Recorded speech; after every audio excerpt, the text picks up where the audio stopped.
Hi guys, welcome back to my channel, Simply Real Lifestyle Vlogs. Today we're back again with, I guess, one of my most requested videos, and that is how I built my house at 20. So if you're new here, hi and welcome, and hit the subscribe button down below.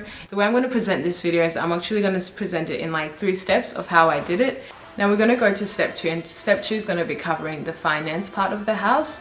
So it's gonna pretty much entail getting like pre-qualifications, your pre-approval, your credit history, mortgage, everything pretty much. So the first step definitely you should take after you do your research is find a broker, a really good broker that resonates with this situation, because I feel like there's many brokers out there that will just tell you, nah, you can't do this. And a broker is someone who deals with your finances. They're basically your go-to person along the whole, getting approved by the bank, or anything to do with money. Yeah, anything to do with the monetary side of it buying or building your house. Yeah, definitely. But before that, I would say that it's very important, like once you start thinking about it, about trying to get a house or whatever, check your credit history.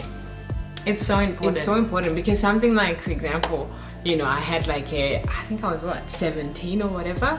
I got a phone on a plan, and I was just like, you're so young, you're so naive, you're like, yeah, whatever. Slept on paying off that phone, do you know what I mean? And that actually affected my credit score. Not a lot, my credit score was still great, but things like that, it's literally the littlest of things. So just make sure that you work on your credit score. That way it actually helps you with getting a better deal in terms of like interest rate, with the bank or whatever. So check your credit score, build it up, make sure it's great. And it's not that like you can't get loans, but just pay them on time. That's what credit score is pretty much like.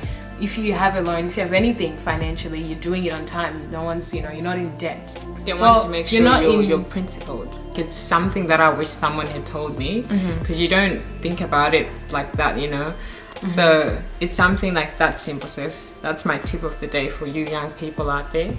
Not that I'm not young, but stay with it. Okay. And you can check your credit score on like sites like Credit Savvy. If you honestly Google search credit score, you can search it. It's there. Okay. So pretty much back to the broker. Find a broker that you like. Don't be afraid to talk. Like example for me, in my case, it was really difficult because I was a casual. I worked permanent hours, but I was a casual under my job description. So banks don't necessarily like that, because the nature of a casual, I can work, I cannot work the next day, and I can have money one day and I will not have money the next. So they didn't like that, and my taxable income for that last financial year wasn't that great. So it was really difficult for me. So I needed a broker, I guess, who knew how to maneuver her way through this system and could make it possible. Because when I went to, example, a renowned bank, like example here, Commonwealth or NAB or NZ, they were like, no, you don't have enough savings, your job is a casual, you're not a permanent. So and they do look at your age. So I feel like low-key they will, like they prejudge you. You're 20. Yeah, you're like not, how do you, come on, you're still in your party, all that, like you're not going to commit. Okay, the broker that I had, I'll see if I can put her details down. I'll have to contact her, but she was really, really good in my case. Find someone that's literally rooting for you. Well, how was your broker experience? You went with the Commonwealth broker, didn't you? The bank broker. We did, but we did, like we obviously, look, with the whole financial bit, was I pregnant then? No. I think just that bit I just couldn't. No, I had uni. So like at that point my husband was doing most of the stuff. But I know we did go through, like, not go through, like, how like you go into a display home and then they're like, oh yeah, we've got a broker. Yeah. And then you chat to that person and you're like, I'm not feeling you. Next. Yeah. So then we eventually found one from the Commonwealth. And they were great. Like you go through, probably you don't want to go through, hopefully your first broker is like your go-to and blah blah blah, but in terms like when you get that feeling like this person, go to the next one. Like you're not tied down, because you want someone that you can vibe with. You're going to be with this person for till your house is built. like literally till you get your keys. So you don't want someone where you're like, gotta call that person. Yeah. Like you want someone that's just telling you no. Yeah, that's true. No to negativity.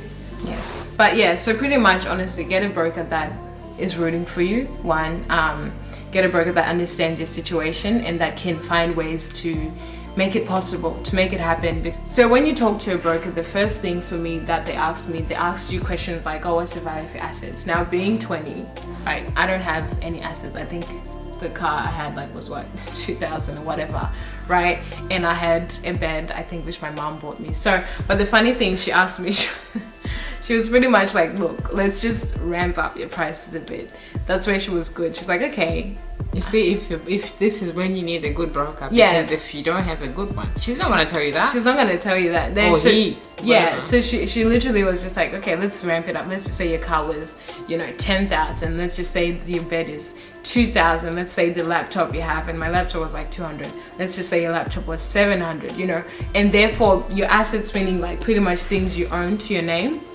And it can help you because when the bank looks at it, it's sort of like wanting to see what they can take. If let's say you default on your payment, what can they take of value for them to repay back? And also they'll ask for your income and your income statements. The funny thing actually with my income, I lied a bit and it was so embarrassing because when she now had it, she's like, oh, I thought you earned X amount of money. I was like, yeah, I did. So don't lie because it'll be embarrassing when you have to give out the evidence and it's not matching up to what you said. They'll ask you your pay slips, I think from the last 6 months. Well, for us it was 3 months. And if you have any debts, how much rent do you pay for? And rent, it's not a bad thing actually. It's actually pretty good. It's a good thing. When people usually say, oh, how much rent do you pay for? They try to put the lowest, but always put exactly amount or even, well, I didn't put more, I just put exactly how much rent out because it shows that you're able to pay a certain amount of money and you've been doing that for a consecutive time. They'll ask for your tax returns from the last financial year. Hopefully you weren't owing the government. They'll ask for your annual salary report. They'll ask for your credit card history. So your card, they'll ask for your statements pretty much. I think it was also 3 months or 6 months. Well, what's it? Your bank statements and all that. Okay. And they'll ask for your credit score. Right, so all of these are determining factors in how much you can borrow, what's your maximum borrowing capacity, and what you can do, pretty much, I guess. So with that also, we also need to find a conveyancer, and it's also called, I think, a solicitor. So they pretty much deal with the legal side of stuff. So when you're receiving your house and land packages, you're going to be given contracts throughout the process. A Bible. It is. It's literally a Bible. It is, because it's like, some of them are like 400, 600 You're pages receiving long. 2 Bibles. Yeah. Old and New Testament. But literally, you need a conveyancer because they will literally read the nitty-gritties of everything. And one thing I think with one of my the first land that I wanted to buy that I didn't end up buying is there were some outdated pieces of information that if I had signed them, it would legally bind me to not kind of backing out on that deal. And then when I presented that contract to the conveyancer, and they can just attach files and you can send them your conveyancer's email and all that, they're like, don't sign this, or get this checked out, or get this renewed. And then so it's a good thing, I guess, to have a conveyancer, because you're not going to read that thick piece of contract. Even if you read it, right? Yeah. They went to school for this. Yeah. They will look into. They know the the terminology. simplest thing. Yeah. That you might think, whatever. But it might be saying that after 10 years, the land's not yours. Yeah. For example, right? So Yeah. they will literally, before you sign, they will sign the contract with you after they've checked every single wording in that contract to make sure that you're not getting, because let's face it, people are people, right? Someone might try to just be fraudulent, whatever, right? So if you sign something where it says after 10 years, the land's back to me. Yeah. So get a conveyancer. Yeah. Pay the money. It's worth it. And I had to pay my conveyancer actually after I got finalized, or I wouldn't pay them anything. So it was, and then the Through broker the you loan. paid them, they get paid through commission, so you don't pay them. I think my conveyancer was like 2 point something. I think, which wasn't too bad. Yeah. But yeah, get a and also the good thing about my conveyancer and my broker is actually they knew each other, so it wasn't hard for them to quickly just to communicate and get things done. Of like, oh, what's the best way we can go around it for this client and all that. So you don't have to necessarily get one that know each other, but just get really good conveyancers and Broker. so after all of that process, right, and then now the broker has given you your maximum borrowing capacity, and now you're going to look for your land, I guess, land or house. One thing that my sister noted was that when you look for that piece of land, right, whoever's going to loan you that money, right, is going to need to evaluate that land. Yeah. And there's a time frame in which you have to build on that land once it gets evaluated. So example, if I buy land and I get approved for it and the loan gets approved, and then I have, I think, a time frame of 3 months. Look in it was mentioned in the contract. Yeah, 3 months, let's just say. If I now build on it after 3 months, they're gonna need to evaluate it again. And the thing you need to be watchful of is that your vendor, right, the seller is gonna be like, okay, this land is 200,000, right? Example. Once it gets evaluated, if it's more than 200, then what you gain, you don't have to pay the difference, is it? So if it's evaluated at a higher price, like this happened to someone that we knew, is that they bought a land, I can't remember for how much, but I would just put it into, Just put 200. let's say $200,000, right? You get your land for $200,000, you get approved for that. Now you want to get approved for the actual build of the house. The bank comes and reevaluates the land, and then they actually found out that, oh, the house is now worth $230,000. So then this is an additional $30,000 profit that is actually made. Yeah. So when it comes to putting a deposit for the build, you don't have to do anything. That difference between that $30,000 is now going towards the build of the house. So you've made a gain. But if it works out not to your favor, and then the house is actually 190 devaluated and it's like at $150,000, you are going to need to fork out $50,000 to pay the difference. Because the bank is not going to borrow you money. Yeah. They're not going to, like, let's say, because then the people would be, basically almost stealing money from the banks. Yeah. Like, just say, oh, I'm buying land. Like, you can, team up with someone who, oh, just say this land is $300,000.